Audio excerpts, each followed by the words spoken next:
Salut à tous, c'est Frenzo et vous êtes les bienvenus sur ma chaîne. Aujourd'hui dans cette vidéo, je vous propose un deuxième retour d'expérience. Celui-ci fait suite au premier retour d'expérience que j'avais posté il y a quelques semaines sur YouTube qui parlait des peurs d'auteur. 7 peurs d'auteur bien précises qui me concernaient et qui m'ont touché à un moment donné dans mon écriture. Et aujourd'hui, je vous propose un deuxième retour d'expérience avec le fameux syndrome de l'imposteur. Le syndrome de l'imposteur, il faut savoir que ça peut toucher n'importe qui à n'importe quel moment de sa vie. Et ici, dans cette vidéo, je vais vous parler de mon cas précis, comment ce fameux syndrome de l'imposteur m'a touché moi personnellement. Et tout comme la première vidéo que j'avais fait de retour d'expérience, je vais vous expliquer en 7 points comment ce syndrome m'a impacté. Bref, il s'agit ici de ma deuxième vidéo de retour d'expérience, alors restez avec moi.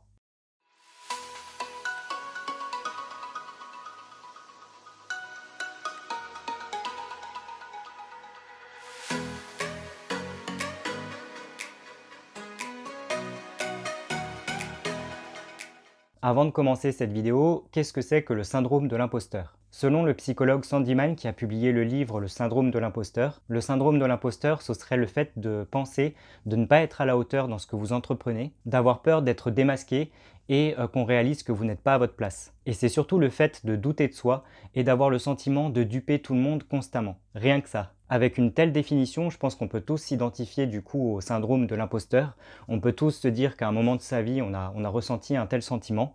En tout cas, je pense.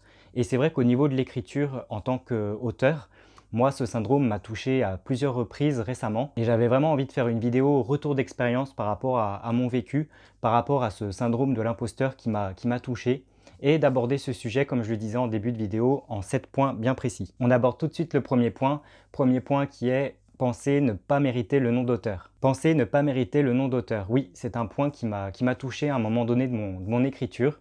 Pendant longtemps, j'ai pensé que pour mériter le nom d'auteur, il fallait être un auteur ou une auteure reconnue, avoir publié un ou plusieurs livres, parfois même des livres connus, avoir vraiment fait sa place dans le milieu de la littérature. Et encore aujourd'hui, j'ai un petit peu de mal à me dire que je suis un auteur parce que j'écris des histoires et qu'en plus, elles ne sont pas encore publiées. Je m'apprête à publier mon premier roman en début janvier et malgré ça et le fait d'écrire régulièrement, j'ai toujours en moi ce petit sentiment d'imposteur justement qui fait que je pense ne pas mériter ce nom d'auteur. Et je pense qu'on est beaucoup dans ce cas-là, à écrire vraiment quotidiennement, à aimer ça et pourtant ne pas se considérer comme un écrivain ou un auteur. Or, il n'y a pas très longtemps de ça, j'ai eu la chance de discuter avec des amis, des gens, des contacts sur les réseaux sociaux qui écrivent eux aussi et qui m'ont tout simplement dit, et là je pense surtout à Tata Nexua, qui me disait que à partir du moment où vous écrivez, que vous aimez ça, que vous racontez des histoires, qu'elles soient publiées ou pas du tout, vous êtes un auteur. C'est aussi bête que ça, mais si vous aimez ça, que vous écrivez tous les jours, que vous aimez raconter des histoires,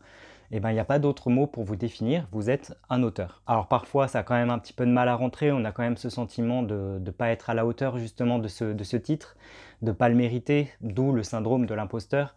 Mais il faut relativiser et se dire que effectivement, à partir du moment où vous écrivez, vous êtes auteur. Exemple complètement stupide, mais quelqu'un qui va couper les cheveux régulièrement à des gens, ben, c'est un coiffeur. Quelqu'un qui va préparer des pâtisseries, qui va adorer faire ça, eh ben, c'est un pâtissier. En fait, il faut tout simplement pas avoir peur de mettre un mot sur quelque chose.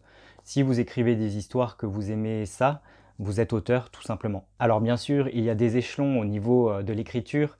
Vous pouvez être auteur débutant, ne jamais avoir publié quoi que ce soit, avoir publié votre premier roman, en avoir écrit plein en auto-édition par des maisons d'édition, etc.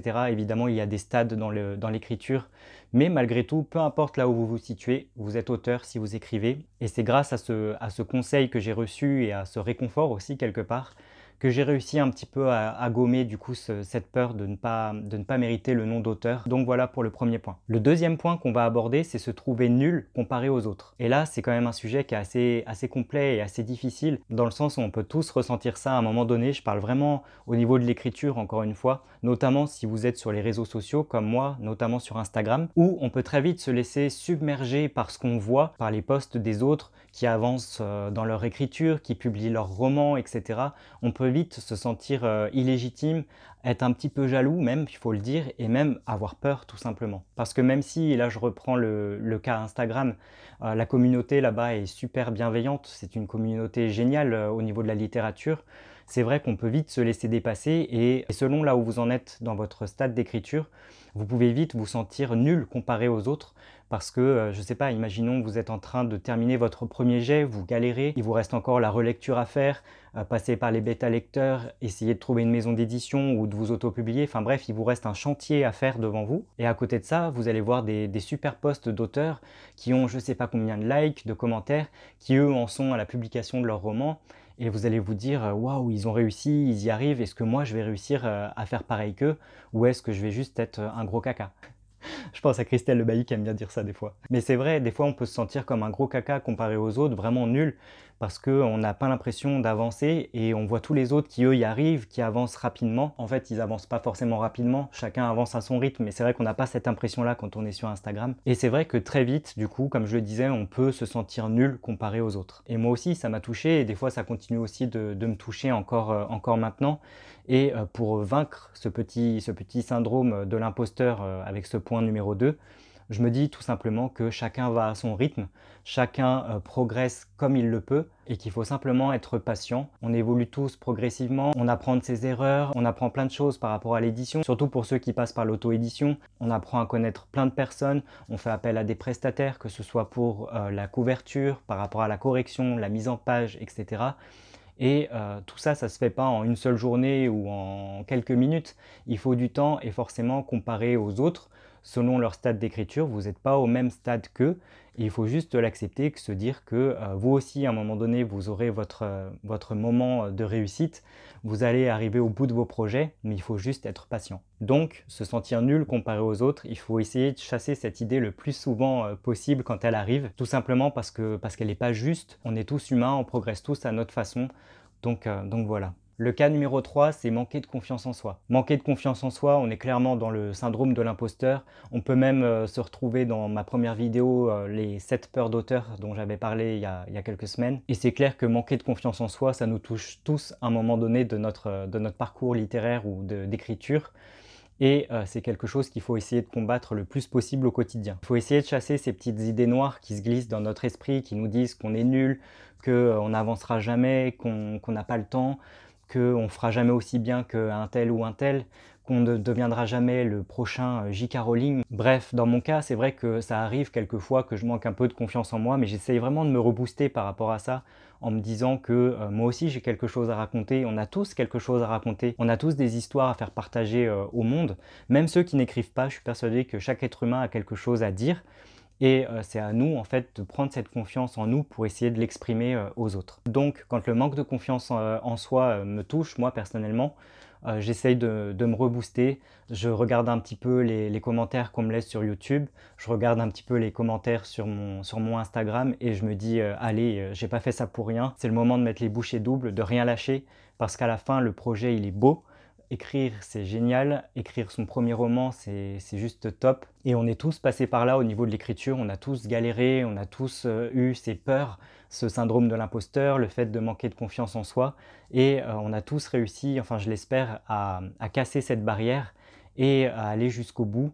Et quand on voit le résultat pour certains auteurs, jeunes auteurs sur Instagram par exemple, encore une fois, ça donne juste envie et c'est vrai que ça rebooste aussi dans un sens. Pour le point numéro 4, c'est la peur d'être lu. Et oui, c'est tout bête, mais quand on écrit pour soi en priorité, mais au bout d'un moment, il faut se rendre à l'évidence qu'on écrit pour être lu par quelqu'un un jour. Je parle vraiment d'être lu du plus grand nombre et ça peut faire très peur. Parce que c'est un petit peu comme le verdict qui va tomber, c'est-à-dire que là, on ne peut plus se cacher derrière son ordinateur. Ce qu'on a écrit va être public, va être visible aux yeux de tous, et forcément, il y aura un jugement, qu'il soit positif ou négatif, et oui, ça peut faire très peur. Parce que même si c'est la finalité de l'écriture, que c'est ce qu'on veut, partager avec les autres ce qu'on a écrit, faire découvrir son univers, partager avec les autres auteurs et avec les lecteurs qui nous ont lus, c'est vrai qu'il y a cette peur quelque part de décevoir, d'avoir mal écrit par exemple, et encore et surtout vraiment avoir peur du jugement de l'autre. Ça peut être aussi très effrayant d'être lu par des gens de sa propre famille.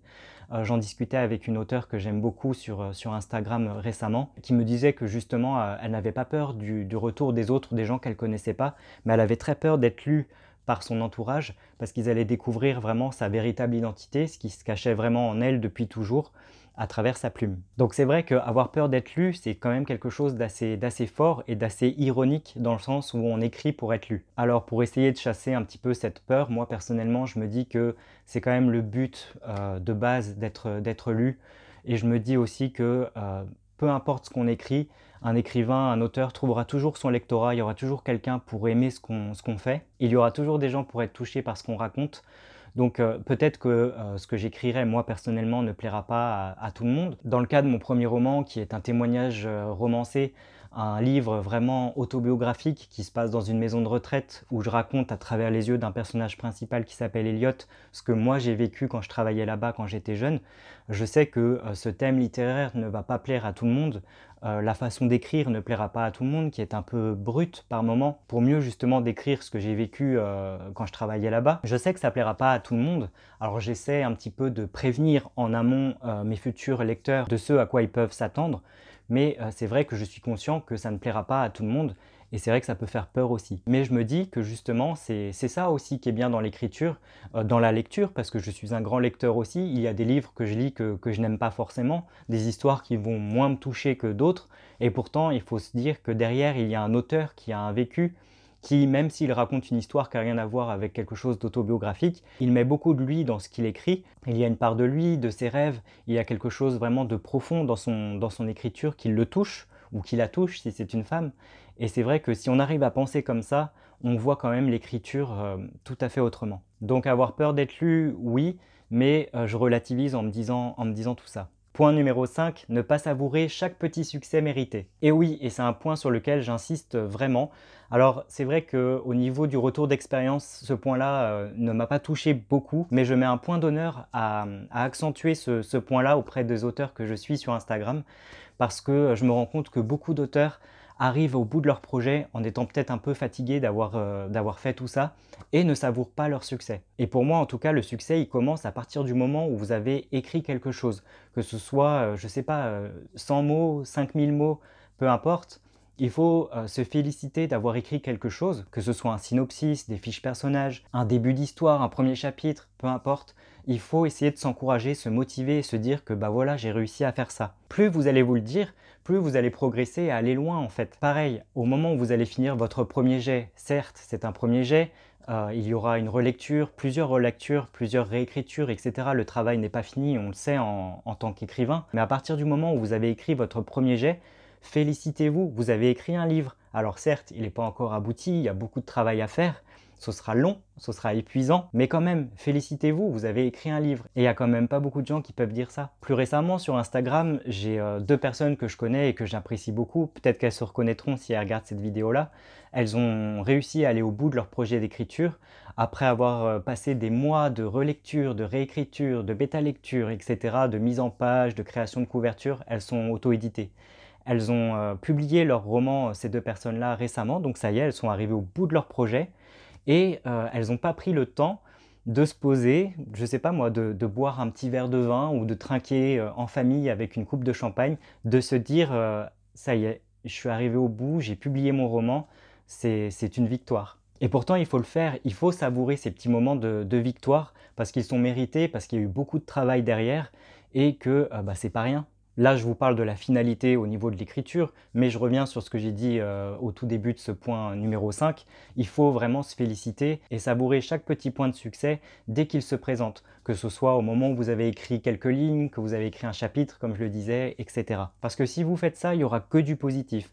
Vous serez positif déjà dans votre état d'esprit, vous avancerez mieux et vous serez encouragé à continuer sur votre lancée. Donc c'est vrai que moi, personnellement, malgré ce syndrome de l'imposteur et toutes ces étapes que je viens de vous dire jusqu'à ce point numéro 5, j'essaie, quand je réussis quelque chose, que ce soit même quelque chose de petit, de m'encourager et de le fêter. Inutile de vous dire que en janvier, quand mon roman sortira, peu importe le succès ou non de ce premier roman, je déboucherai le champagne et je fêterai cette belle victoire parce que je serai conscient du travail accompli pour en arriver là. Point numéro 6, douter de sa légitimité. Alors, douter de sa légitimité, c'est un petit peu ce que je viens de dire précédemment. Et c'est vrai qu'on se pose souvent cette question quand on écrit, est-ce que je suis vraiment légitime? Est-ce que mes histoires sont intéressantes? Est-ce que j'écris bien? Est-ce que comparé aux autres, je me prends pour, un futur auteur alors que je n'ai juste aucun talent? C'est, vraiment toutes ces questions qui se bousculent dans la tête quand on a l'impression de ne pas être légitime, en tout cas au niveau de l'écriture. Et c'est vrai que cette peur-là de ne pas être légitime, moi personnellement, elle m'a touché, assez régulièrement. Elle continue même par moments à tomber dessus, mais, j'essaie de reprendre confiance en moi et de me dire que si je suis légitime, je suis peut-être pas le prochain, Stephen King, ma plume n'est pas encore peut-être, aboutie, comme je l'aimerais. Je manque peut-être de style, je ne suis pas encore, un pro des descriptions et cetera. Mais malgré tout, je me dis que je raconte des histoires, j'ai quelque chose à raconter au monde, en tout cas je l'espère, et il faut que je m'accroche puisque de toute façon, en continuant sur cette lancée-là, je ne peux que progresser, je ne peux qu'enrichir mon style, je peux que continuer à apprendre et tout ça, c'est que du bénéfique dans le temps. Et c'est pas parce qu'on voit, des gens qui, entre guillemets «réussissent mieux», qui arrivent au bout de leur projet, on voit qu'ils arrivent à vendre je ne sais pas combien de livres et cetera, qu'il faut se sentir, illégitime, nul, encore une fois. Non, on est tous différents, on apprend tous à un rythme différent, on ne peut que progresser, surtout si on en a envie et qu'on a la motivation, si on sent que c'est quelque chose qui nous plaît, que c'est quelque chose qu'on veut faire sur le long terme. Je pense qu'il faut chasser cette idée et essayer de se sentir le plus légitime possible dans ce qu'on fait. C'est pas tous les jours facile, on va pas se mentir, mais il faut essayer de se rebooster et de rester le plus positif possible. Le dernier point, le point numéro 7, c'est ne pas aimer être le centre de l'attention. Celui-ci, ce dernier point, j'ai hésité à le mettre dans ces 7 points du syndrome de l'imposteur, mais il me paraissait quand même plus ou moins important. Ne pas aimer être le centre de l'attention ou avoir peur de l'être, c'est tout bête, mais moi ça m'a touché d'une manière assez forte et ça continue encore maintenant. C'est peut-être même le point qui me touche le plus, c'est-à-dire que je me sens comme un auteur, j'aime écrire, j'assume le fait que je vais sortir mon premier roman en janvier, etc. Et pourtant, j'en parle très peu. J'en parle peu parce que j'ai peur justement d'être le centre de l'attention, ne serait-ce qu'un petit moment. Attention, hein, je me prends pas pour une star américaine ou je sais pas quoi. Mais le fait de parler de son roman, de le mettre en évidence sur les réseaux sociaux, sur internet, enfin bref, peu importe, ça vous met quand même un petit peu en évidence par rapport aux autres de votre communauté. Ils voient ce que vous faites, ce que vous vous apprêtez à sortir comme roman. Et c'est vrai que ça aussi, ça peut faire peur. Et pourtant, c'est une étape cruciale, ne serait-ce que pour la promotion de son futur ouvrage. Parce qu'on va pas se mentir, si vous parlez pas de vous, que vous parlez pas de votre livre à un moment donné, bah, il va passer inaperçu le jour de sa sortie et personne ne vous l'achètera. Donc quand vous vous lancez dans l'écriture comme moi et que vous vous apprêtez à sortir votre premier roman, votre second roman, peu importe, eh bien, il y a un moment donné où vous allez forcément être un petit peu le centre de l'attention pendant quelques jours, pendant quelques semaines, voire quelques mois, parce que justement votre roman est sur le point de sortir et que vous allez faire toute votre promotion autour de ça, et que si vous n'aimez pas ça, être le centre de l'attention, eh ben forcément il va y avoir un problème. Du coup, il ne faut pas avoir peur de se dire que c'est normal de parler de soi, de parler de son roman, de le mettre en évidence, d'être vu par les autres. Ce n'est pas de la prétention, vous ne chopez pas le melon juste parce que vous parlez de votre futur roman, non, ça fait partie de la promotion, c'est un petit peu la récompense après tout ce que vous avez fait pour en arriver là. Donc à un moment donné, il faut savoir oser se mettre en avant, se mettre en évidence. Il faut le faire en étant naturel, en parlant un petit peu de soi, de ce qu'on écrit,